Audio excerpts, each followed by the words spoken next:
Right, digestmax. Are we rolling? Good morning, good afternoon, or good evening, depending on when you're listening to this. My name is Rick from Strom Sports Nutrition, and I'm pleased to present to you digestmax. So digestmax is our digestive health product. There's been a little bit of confusion on this product online because it can help with acute issues. Now, without getting too technical or too gross, by an acute issue I mean that some people report that if they're constipated, they take this and they do a shit.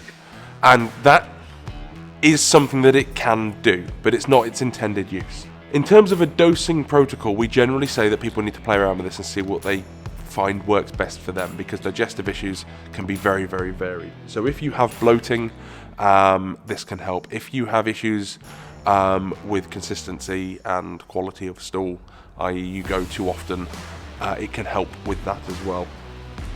The product was designed to be taken every day to assist with general gut health, very much like Neuro is designed to be taken every day to assist with brain health. And the formula is relatively simple, but well dosed. One note on this, I'd always recommend starting at a half serving, and if you find that a half serving helps you with the things that you're trying to be helped with, there's no need to go higher. More isn't better with this. So formula, the first 10 grams are fibers. So you've got 5 grams of inulin and 5 grams of psyllium husk. Inulin is a partially soluble fiber. And it's shown to improve gut flora and fauna. So the bacteria in your gut can feed off inulin, the good bacteria in your gut can feed off inulin, as well as it having lots of other positive effects and the benefits that you get from fibre. Psyllium husk is something that's been used by bodybuilders for ages, particularly when they're dieting and they're having issues with getting enough fibre in. Guys who are doing very low carb diets love psyllium husk. With psyllium husk, if you make the product and leave it in the shaker for too long, it kind of goes gelatinous, which is what it's designed to do, except it's designed to do it after you've drunk it and inside your stomach rather than in the glass, because it gives it a bit of a funny texture. So it is a make the product and then immediately drink the product. We've then got bromelain, 200 milligrams of bromelain. Now bromelain is the enzyme that you find in pineapples, so you'll quite often see old school bodybuilders having pineapple with their chicken to help with digestive issues. Your body uses it to assist with the breakdown of protein, primarily protein and fat to an extent. We've got 150 milligrams of patented digesime. Digesime is a blend of different digestive enzymes like lipase, which helps with the breakdown of fat, protease, which helps with the breakdown of protein, I think fibrase, cellulase, which helps with the breakdown of plant matter. Crucially, digesime is temperature stable, so a lot of digestive enzymes, you'll find that they come and they have to be kept in the fridge, not so much with digesime. And then we've got a freeze-dried probiotic blend. So in each one serving, you've got 50 billion, it's not 50 million, 50 billion probiotics, split between Bifido, Lactobacillus bulgariensis, Lactobacillus actiphilus, and Lactobacillus rhamnosus, which is good.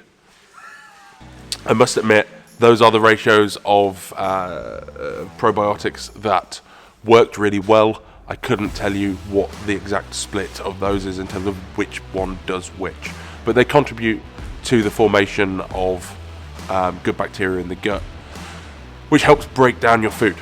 So what are all those things in there for, and why is this different to any other product? And this is kind of the key part for me.